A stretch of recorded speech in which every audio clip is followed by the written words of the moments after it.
Mesdames et messieurs, bonjour. Je vous présente une nouvelle partie de Mythes et Magique. Ça fait un petit moment que j'ai pas streamé là. Donc on joue contre Cosmicave qui joue une Syria, émissaire des Imperdus. Là j'ai le plaisir de vous remontrer un petit peu Makaeko, invocatrice des abysses.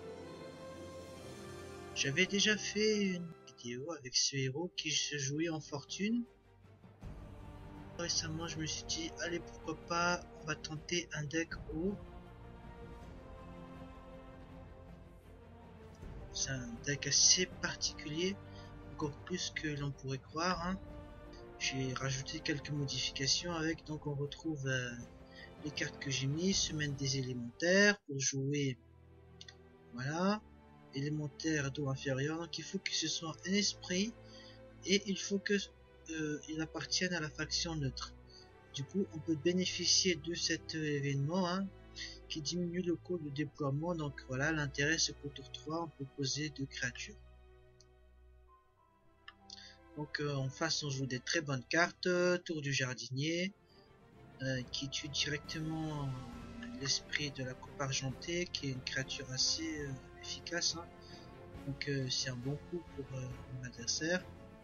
Donc là, je me suis dit, allez, on va tenter Araignée Soie de Lune, qui est une très bonne créature qui a bouclier magique. Cette créature est magique, donc elle ne peut pas tuer cette araignée. Mais bon, malheureusement, en Inferno, on a de quoi répondre. Hein, donc on peut jouer Cracheur Putride qui donne 1 d'infection.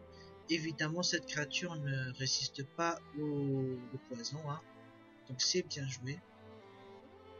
Donc mon héros se joue en 3-6-0. Donc là, je suis quasiment déjà rempli au niveau des prérequis.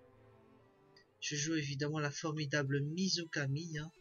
Donc le thème de mon deck, ça tourne principalement autour de l'eau.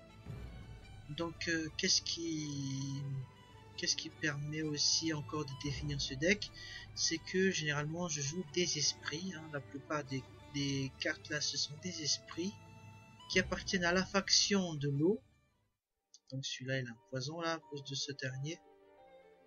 Voilà, donc qui appartiennent à la faction eau, et j'utilise de surcroît des gros sorts d'eau. Hein. C'est pour ça que je monte magie hein, pour pouvoir jouer ces gros sorts. Alors ce qui est intéressant à noter, c'est que je peux jongler, soit jouer des gros sorts, soit jouer des créatures. J'ai le choix.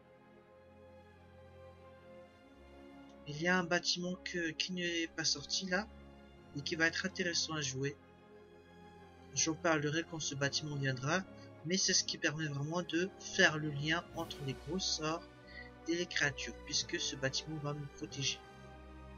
Donc là, je suis en intense réflexion, évidemment, vous voyez sur le champ de bataille, cette créature est très puissante, la liche dévoreuse d'âme. Donc à chaque fois qu'une créature meurt, cette créature se régénère. Donc, admettons que je joue cette grosse carte, toutes ces créatures là vont mourir et il va se régénérer entre temps.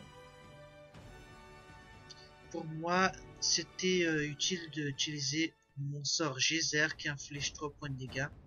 Évidemment, Mizukami ne subit pas de dégâts, hein. La bouclier magique, tout comme l'araignée.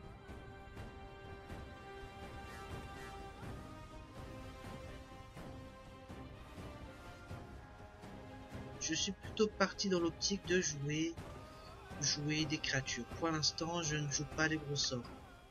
Alors en face, on a aussi d'incroyables sorts là. Hein. Elle est bien fournie. Hein. Des sorts récolte d'âme, sort des ténèbres. J'ai pas de protection contre les ténèbres. Des images d'ombre qui est aussi une très bonne créature. Et là, une petite faute qui a été commise. On fait une image d'ombre sur une Mizukami qui est magique. Elle ne peut pas tuer. Hein. Et bon, comme c'est une image, il suffit qu'elle subit un point de dégâts et elle est bannie. La petite erreur, là j'en ai bien profité. Hein. Je joue aussi l'esprit lacustre béni, c'est pas la carte. Je Je suis pas certain que si cette carte mérite d'apparaître dans mon deck, mais pour l'instant je suis encore en phase test. Je joue aussi Kirin qui donne Déflagration 2. Voilà, donc là on joue Récolte d'âme pour tuer une Mizukami. C'est plutôt pas mal. Je me laisse un petit peu tanker aussi avec le héros. Vous avez vu, j'avais un point de ressources. Au lieu de poser une créature, j'ai préféré piocher.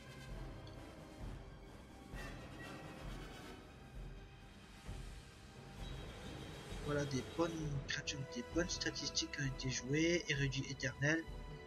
Donc il y a un petit peu un mélange sort, poison et paralysie là. On a eu un deck, un bon deck nécro, hein, avec les prérequis qui sont assez équilibrés. Donc là, je décide de jouer toujours des créatures. Évidemment, si j'avais été, voilà, si j'étais plus attentif, j'aurais pas dû poser mes créatures de cette façon. Donc là, le geyser a été très efficace, hein. Donc une petite erreur que j'ai commis également.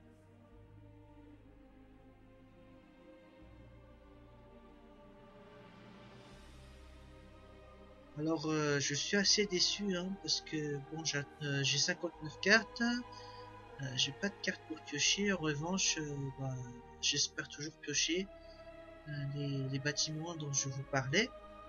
Donc là, ils ne sont toujours pas sortis malheureusement. C'est pour ça que j'ai pris le choix de ne pas encore jouer mes sorts. Donc là, la créature a reculé. Encore une fois, on joue geyser.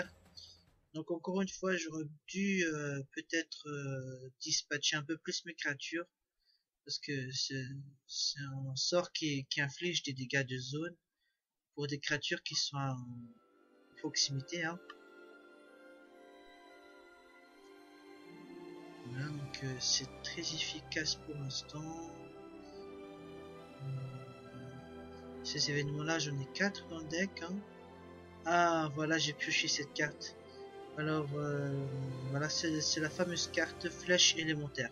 Donc les créatures spirituelles, ça veut dire que les créatures esprits sur la flèche élémentaire gagnent protection contre leur école de magie. Donc, comme la plupart de mes créatures sont des esprits, je peux jouer cette carte. Et du coup, quand j'inflige des gros dégâts de sort d'eau, ce sera seulement les créatures adverses qui seront affectées. Mes créatures à moi seront épargnées.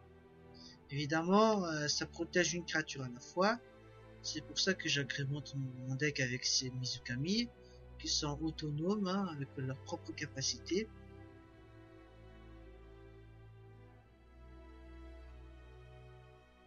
Alors là, je vais faire une petite erreur encore une fois. Donc là, je commence à poser mes gros sorts là.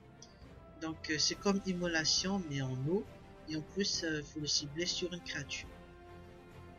Voilà. Ensuite, je le joue sur flèche élémentaire. Donc bon, c'est une carte. Faut vraiment prendre un certain temps avant de comprendre cette carte. Par exemple, il faut d'abord poser les sorts et ensuite poser le bâtiment. On ne peut pas faire l'inverse. Donc oui, malheureusement, j'aurais peut-être dû déplacer cette créature avant d'avoir posé tout ça là-dessus, hein, parce que maintenant, je me retrouve avec encore des poisons, hein, un petit peu le point faible du deck. Je me demande si je mettrais pas le sort de lumière pureté là, de l'école de magie de la lumière, vu que j'ai Kaiko. Donc en lumière, je joue par exemple, voilà, intervention divine pour régénérer reconstituer les points de vie des créatures. Je joue aussi lumière de demain. Donc dans cette partie, on la verra pas. Donc là, on joue ténèbres insidieuses. Donc encore des poisons qui sont, non, ça c'est des paralysies, hein. Voilà, donc un point de paralysie. Donc la créature n'a plus de point d'attaque là. Ce qui est intéressant, c'est que quand je joue donc vague de gel, déjà ça inflige 4 points de dégâts à toutes les créatures. Et de plus, les créatures non volantes Ils ne peuvent plus attaquer. Ensuite, je protège mes sorts d'eau avec l'eau qui s'écoule librement. Voilà, donc ça protège contre les dispels, des choses de ce genre-là. Donc là, ça s'enchaîne assez rapidement. Hein. Je joue élémentaire d'eau supérieure. Donc quand elle ne subit pas les dégâts d'eau, et de plus, elle se régénère avec les sorts d'eau. De ce style-là. Donc voilà. Donc mon adversaire a abandonné assez vite, malheureusement. Je pense pas que j'ai tout dit. Hein. Je vais essayer d'expliquer davantage ce deck dans une autre partie. Voilà, c'était intéressant à voir. Donc à très bientôt pour une autre partie.